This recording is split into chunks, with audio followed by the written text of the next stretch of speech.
El día de ayer conversábamos con algunos amigos en un gran tiempo que pasamos con Norberto, que cumplió años el día de ayer. No es cierto, cumplió años en la semana, pero ayer fuimos y pasamos un gran tiempo con él, divirtiéndonos y cantándole las mañanitas, ustedes saben. Pero platicábamos yo les compartía acerca de algo muy interesante que es, bueno, más o menos interesante. Pero resulta que hoy puede ser interesante por lo que quiero compartirles de esto. Y es que, ¿saben ustedes cuál es la carne más cara de todo el mundo? Ya lo están viendo ahí, ¿verdad? Pero esa es la carne de Kobe. Sí, es verdad.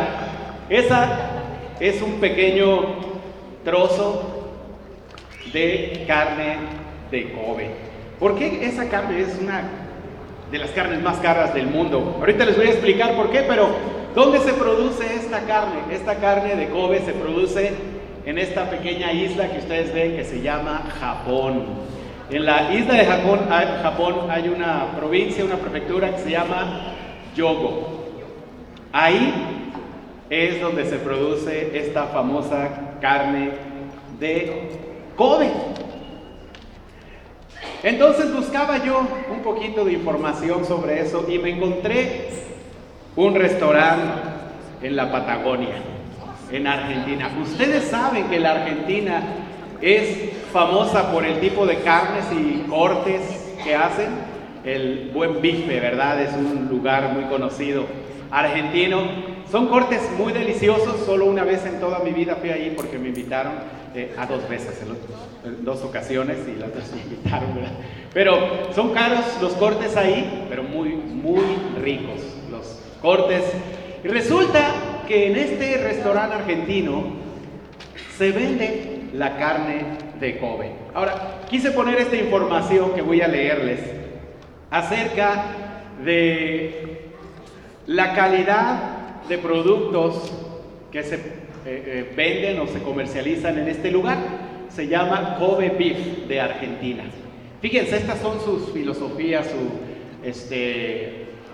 compromiso con la calidad. Dice: involucrados de principio a fin en cada uno de los procesos de la producción de carne y bajo un esquema de integración basado en un alto compromiso con la calidad, ofrecemos un producto de excelencia con un sabor y terneza incomparables. Desde el sur de la provincia de Buenos Aires, en una ubicación geográfica privilegiada, rodeada de los más hermosos paisajes de la comarca de la Sierra de la Ventana, nuestro establecimiento trabaja bajo un estricto programa de calidad, aplicando tecnología de primer nivel en todos los aspectos y eslabones de la cadena productiva. Cuando vemos algo así nos damos cuenta que es un restaurante de calidad y que lo que vas a consumir ahí, así como bueno, también debe ser muy caro. Bueno, ahí está un corte de carne de Kobe. Si ustedes quieren probar ese pequeño corte de unos 370 gramos aproximadamente, tiene un costo más o menos de 700 pesos. Obviamente sin incluir la bebida y todas las demás guarniciones. Solamente el cortecito, 700 pesos. ¿Quién puede irse ahorita a comer un cortecito de esos? Yo no, definitivamente. Y aunque la carne argentina es famosa por su delicia y por su calidad, este corte que ustedes ven aquí no es auténtico. No, no lo es. Por mucho y que tenga gran fama los restaurantes argentinos y los productores de carne, no es un corte auténtico. ¿Por qué lo sabríamos? Para empezar, por el precio. ¿Por qué? Un verdadero corte de Kobe no cuesta eso. Más de 7,000 pesos cuesta un kilo de carne de Kobe. ¿Cómo ven? ¿Nos vamos por un kilito ahorita de eso? Definitivamente no. ¿Qué es la carne de Kobe? La carne de Kobe es carne de un ternero, una ternera, un animal macho castrado que se ha producido allá, en esa provincia de Yoho. El corte tiene esta peculiaridad, mucha grasita entre su carne, pero es una grasa de la que dicen que no es dañina, pero que le permite tener una textura tan especial a este corte, que cuando la pruebas es jugosa y se te deshace en la boca.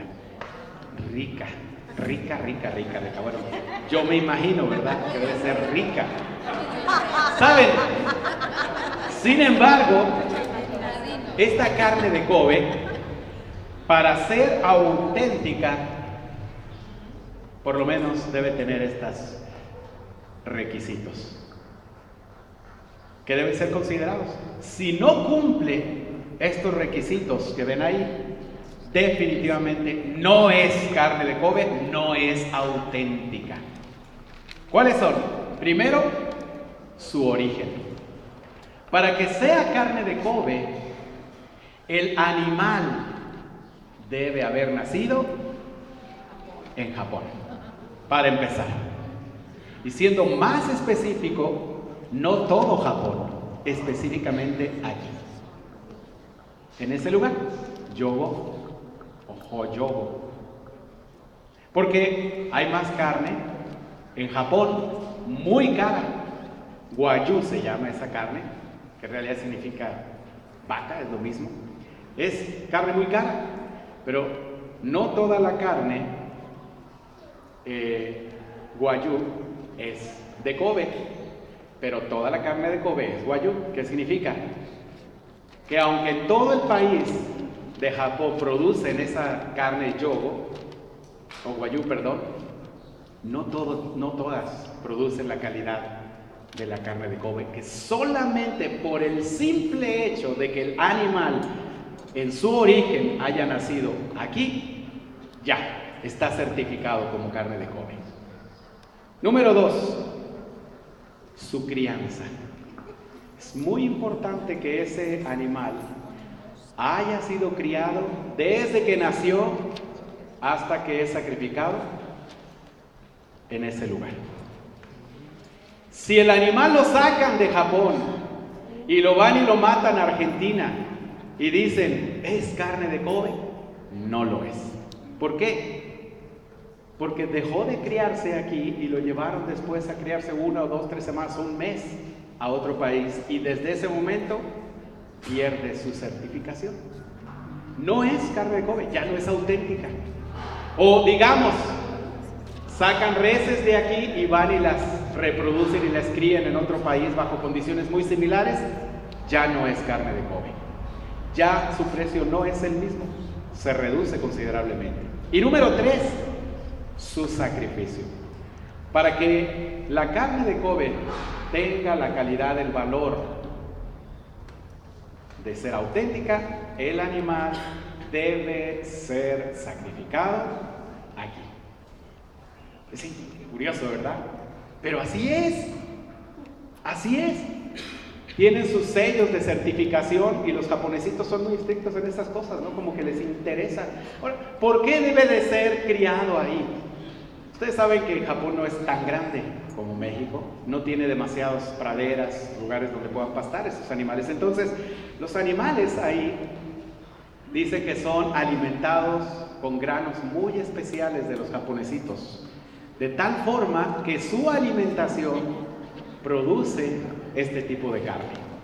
Y dicen hay unos mitos que les dan hasta cerveza de tomar a los animales y les dan unos masajes con algunas cosas especiales ahí, de tal forma que los animales producen este tipo de carne marmoleada con grasita en medio.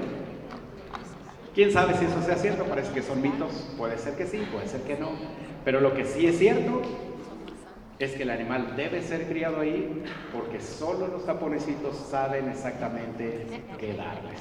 ¿Ok? Elia, perdón, no es... Bueno, perdón, son terneros cuando nacen, pero ya después obviamente se convierten en toros machos, pero son castrados, muy jovencitos todavía, y después ya se empiezan a, ¿cómo se llama?, a comercializar. Ok, entonces, fíjense qué interesante estas 3 cosas, ¿no? Acerca de esta carne interesantísima de Kobe. ¿Por qué quise traer esto a ustedes? Por lo siguiente. Quise hacer esta ilustración o esta forma de acercarnos a esto. Hoy en día hay muchos creyentes, más bien muchos cristianos, y lo puse así entre comillas, porque estamos llenos de cristianos. Hoy en día la ciudad dice México es cristiana, ¿no? ¿Por qué? Hay una diferencia entre un verdadero cristiano. Entonces puse esta separación así, creyente y discípulo. No es lo mismo. Un auténtico cristiano es un discípulo. Sí. Un cristiano, entre comillas, lo vuelvo a decir, digámosle así, que no es auténtico, sería entonces un creyente. Así Quisiera que analicemos estas mismas tres cosas de lo que hace auténtico o no el producto que les dije para identificar un cristiano. ¿Qué dice la Biblia acerca del origen de un discípulo, de su crianza y de su sacrificio? Vamos a empezar entonces con su origen. Juan 3, versículo 1 dice: había un fariseo llamado Nicodemo, que era un hombre importante entre los judíos. Este fue de noche a visitar a Jesús y le dijo: Maestro, sabemos que Dios te ha enviado a enseñarnos, porque nadie podría hacer los milagros que tú haces si Dios no estuviera con él. Jesús le dijo: te aseguro que el que no nace de nuevo no puede ver el reino de Dios. Nicodemo le preguntó: ¿y cómo puede uno nacer cuando ya es viejo? ¿Acaso podrá entrar otra vez dentro de su madre para volver a nacer? Jesús le contestó: te aseguro que el que no nace de agua y del Espíritu no puede entrar en el reino de Dios. Lo que nace de padres humanos es humano. Lo que nace del Espíritu es espíritu. No te extrañes de que te diga: todos tienen que nacer de nuevo. Así que lo primero que encontramos aquí, lo primero de un auténtico cristiano, es que debe nacer de nuevo. Dice: si no es así, no puede ver el reino de Dios.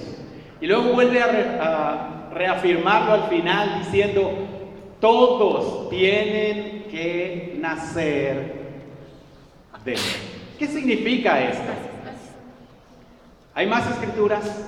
Romanos 6, 3 dice: ¿no saben ustedes que al quedar unidos a Cristo Jesús en el bautismo, quedamos unidos a su muerte?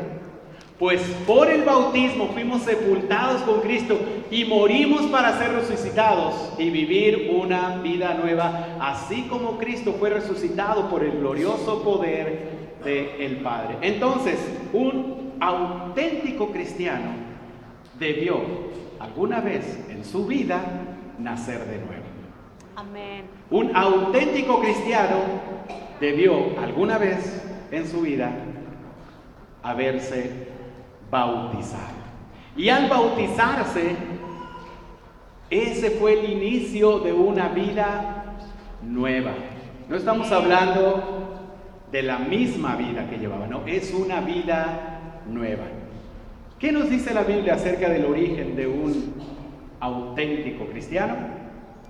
Que nace de nuevo o nació de nuevo a una vida nueva a través del bautismo. Amén. Hemos escuchado y hemos compartido acerca de los problemas que está pasando nuestro país amado de Nicaragua, en Centroamérica. Una situación muy complicada. Yo hablaba con un amigo que vivió algún tiempo también en ese país y hablaba de lo difícil que está haciendo por ahora. Hay rumores que dicen que en algunos departamentos de Nicaragua el gobierno dice que ha puesto veneno, incluso en algunos lugares en donde la revuelta está fuerte, como departamentos como Masaya, Granada, matando a mucha gente. Más de 100 personas han muerto, enredadas en bloqueos o más bien tratan de impedir las manifestaciones a través de la violencia. Es triste la situación.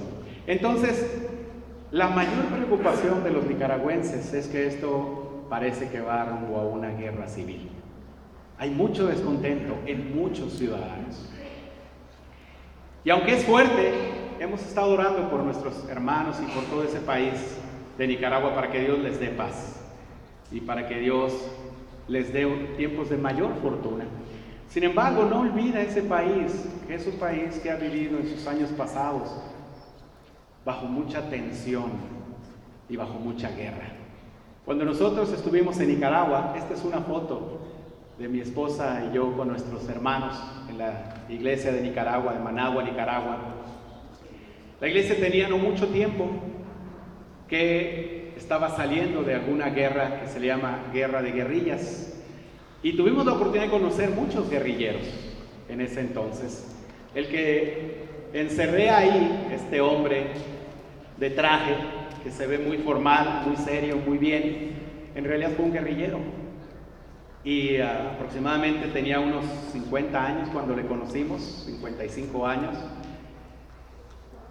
Y sin embargo, cargaba con una losa terrible de su pasado. Había sido él, cuando estudié la Biblia con él me dijo: David, llorando como un niño, he cargado por muchos años la muerte de cientos de personas que él directamente había matado en la guerra. Y también había sido él, por fortuna, librado en muchas batallas, pero estaba lastimado en algunas partes de su cuerpo por la guerra. Cayó en el alcoholismo después, porque no pudo con ese peso tan duro y tan fuerte que tenía. Y llegó a estar prácticamente en el suelo. Cuando nosotros le conocimos, recibió el mensaje de manera increíble. Y aunque yo era muy joven en ese entonces, andaba por ahí de los 27 años, 28 años, él recibió el mensaje con humildad, con alegría, yo diría hasta con pasión, con deseo. Se bautizó y se convirtió en nuestro hermano en esa época. Esta historia me hace pensar en que no importa el pasado de quien sea. No importa si sea su pasado vergonzoso o no. No importa qué tan bajo haya caído alguien. No importa cuántos pecados incluso haya cometido. No importa si sea de buena cuna o no. Si haya tenido estudios o no, dinero o no. Lo importante es que nazca de nuevo. Cuando esa persona toma la decisión de nacer de nuevo, en ese momento se vuelve un auténtico cristiano. Amén. La segunda parte de la crianza la relaciono con el estilo de vida de ese hombre o esa mujer que ha nacido de nuevo. ¿Qué nos dice la Biblia al respecto? Dice: si ustedes permanecen unidos a mí y se permanecen fieles a mis enseñanzas, pidan lo que quieran y se les dará. En esto se muestra la gloria de mi Padre, en que den mucho fruto y lleguen así a ser verdaderos discípulos míos. Un auténtico discípulo de Cristo se mantiene unido a Jesús. Él es su máxima inspiración. A Él sigue más que a quien sea. Un auténtico discípulo de Jesús, su estilo de vida se refleja por su fidelidad a las enseñanzas de Jesús. Amén. Un auténtico cristiano es alguien que reproduce en su vida los frutos de la vida de Cristo. Amén. En 2 Corintios 5:11 dice: por tanto, como sabemos lo que es temer al Señor, tratamos de persuadir a todos, aunque para Dios es evidente lo que somos, y espero que también lo sea para la conciencia de ustedes. El amor de Cristo nos obliga, porque estamos convencidos de que uno murió por todos, y por consiguiente todos murieron. Y Él murió por todos para que los que viven ya no vivan para sí, sino para el que murió por ellos y fue resucitado. Un auténtico cristiano, o el estilo de vida de un auténtico cristiano, es que ya no vive para él mismo. Ya no es su meta, sus propios deseos, sino los de Cristo. Cuando un hombre que se ha convertido y se ha vuelto o ha vuelto a nacer, fija su mirada en Jesús y dice, yo quiero vivir para Él, eso lo identifica como un auténtico cristiano. Amén. 1 Pedro 1:22 dice, ahora ustedes, al obedecer el mensaje de la verdad, se han purificado para amar sinceramente a los hermanos. Así que deben amarse unos a otros con corazón puro y con todas sus fuerzas, pues ustedes han vuelto a nacer, y esta vez no de padres humanos y mortales, sino de la palabra de Dios, que es viva y permanente, porque la Escritura dice, todo hombre es como hierba, su grandeza es como la flor de la hierba se seca y la flor se cae, pero la palabra del Señor permanece para siempre, y esta palabra es el evangelio que se les ha anunciado a ustedes. Un auténtico cristiano obedece el mensaje de la verdad. Un auténtico cristiano ama sinceramente a sus hermanos. Amén. ¿Cómo lo hace? Con corazón puro, es decir, sin doblez, sin una mala intención, siempre procurando el bien de su hermano, no dañarlo, no afectarlo, no lastimarlo, aunque algunas veces tal vez lo lastime o lo afecte en el proceso de amarlo, pero siempre buscará ayudarlo. Amén. Ese es un auténtico cristiano. Amén.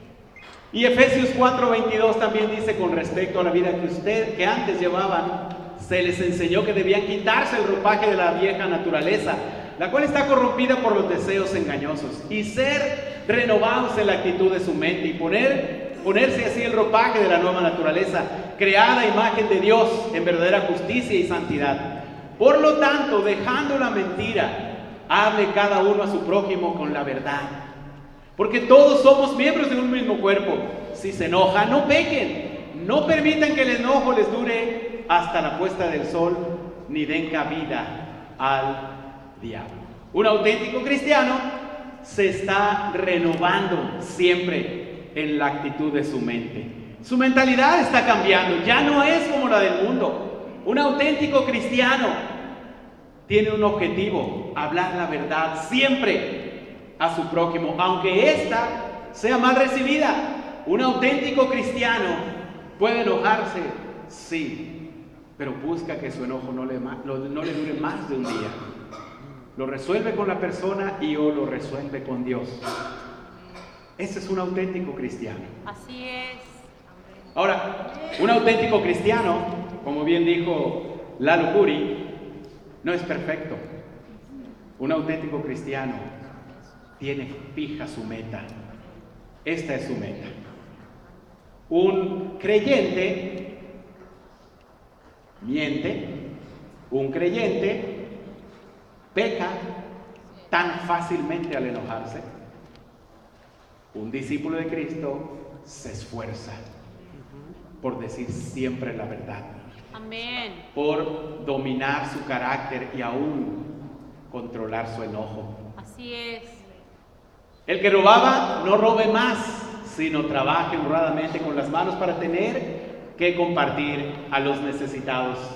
Eviten toda conversación obscena, por el contrario, que sus palabras contribuyan a la necesaria edificación y sean de bendición para quienes escuchan. No agravien al Espíritu Santo de Dios, con el cual fueron sellados para el día de la redención.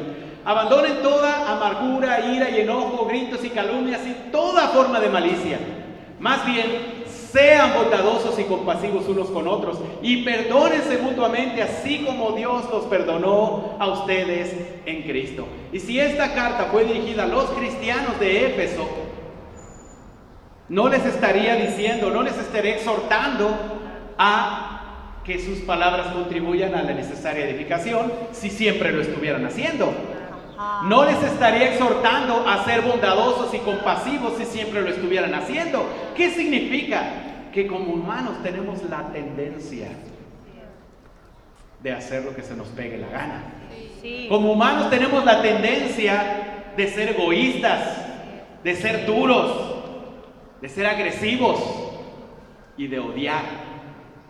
Pero como discípulos somos llamados siempre, todo el tiempo, a ser bondadosos, compasivos, a edificar a los demás con nuestras palabras, a perdonar. Ese es un auténtico cristiano. Y la última parte, ¿qué dice la Biblia acerca de su sacrificio, de un auténtico cristiano? Bueno, dice muchas cosas, pero dos son las principales, y de eso surge todo después. Colosenses 2, del sacrificio de un cristiano, dice esto: sin embargo, Dios nos dio vida en unión con Cristo, al perdonarnos todos los pecados y anular la deuda que teníamos pendiente por los requisitos de la ley. Él anuló esa deuda que nos era adversa, clavándola en la cruz. Desarmó a los poderes y a las potestades por medio de Cristo. Los humilló en público al exhibirlos en su desfile triunfal. ¿Qué dice acerca del sacrificio? Que el único sacrificio que convierte a un no discípulo en discípulo es el de Cristo. Es lo que dice la Biblia. Porque por mucho que quisiéramos cambiar, no podríamos ganar jamás ni el perdón ni la salvación de nuestra vida, porque caemos una y otra vez. Pero el sacrificio de Jesús sí ha sido capaz de dar toda la deuda que teníamos delante de Dios. Segundo de Pedro, 1 de Pedro 2:24 también dice: Cristo mismo llevó nuestros pecados en su cuerpo sobre la cruz, para que nosotros muramos al pecado y vivamos una vida de rectitud. Cristo fue herido para que ustedes fueran sanados, pues ustedes andaban antes como ovejas extraviadas, pero ahora han vuelto a Cristo, que los cuida como un pastor y vela por ustedes. ¿Qué dice del sacrificio? Que Jesús lo hizo. Él sacrificó su vida por nosotros. Por eso lo recordamos cada domingo y participamos de la Santa Cena, porque Él le dio a ese inicio de nuestra vida la oportunidad de ser. Pudimos iniciar sin ninguna culpa, gracias al sacrificio de Jesús. Y la otra cosa que habla del sacrificio de un auténtico cristiano es esto. Lucas 9:23. Después les dijo a todos: si alguno quiere ser discípulo mío, olvídese de sí mismo, cargue con su cruz cada día y sígame. Porque el que quiera salvar su vida la perderá, pero el que pierda la vida por causa mía la salvará. ¿De qué le sirve al hombre ganar el mundo entero si se pierde o se destruye a sí mismo? Pues si alguno se avergüenza de mí, de mi mensaje, también el Hijo del Hombre se avergonzará de él, cuando venga con su gloria y con la gloria de su Padre y de los santos ángeles. Él sabrá distinguir bien un creyente de un discípulo. ¿Y cómo lo va a identificar? A través de su sacrificio. Un creyente no está dispuesto a sacrificar, o un poco. Un discípulo se olvida de sí mismo. Cada día está dispuesto, si fuese necesario, a sufrir por causa de Jesús y a seguirlo hasta el final de su vida. Amén. Un auténtico cristiano, entonces, es un discípulo de Cristo. Amén. Quiero dejarles con algunas reflexiones antes de irse, para que puedan evaluarse a sí mismos. Yo ya lo hice y créanme que he tomado algunas decisiones al respecto. El creyente se gana, el discípulo se hace.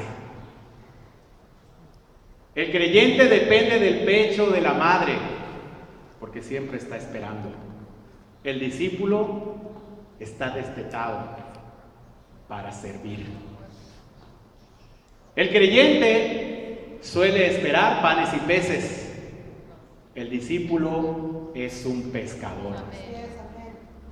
El creyente lucha por crecer. El discípulo lucha por reproducirse. El creyente busca que lo animen. El discípulo procura animar. El creyente reclama que le visiten. El discípulo visita. El creyente entrega parte de sus ganancias. El discípulo entrega parte de su vida. Yo diría su vida. El creyente espera que le asignen tareas. El discípulo es solícito a asumir responsabilidades. El creyente murmura y reclama. El discípulo obedece y se niega a sí mismo. El creyente suele ser condicionado por las circunstancias. El discípulo aprovecha las circunstancias para ejercer su fe. El creyente es yo, mí. El discípulo es ellos, son los importantes. El creyente vale para sumar, pero el discípulo vale para multiplicar. Los creyentes aún están trastornados por el mundo. Los discípulos trastornan el mundo. Los creyentes esperan milagros. Los discípulos obran milagros. Tal vez no podamos probar en toda nuestra vida nunca un corte de Kobe, carne de Kobe, pero sí podemos experimentar una auténtica vida de discípulos. Muchas gracias, que Dios les bendiga.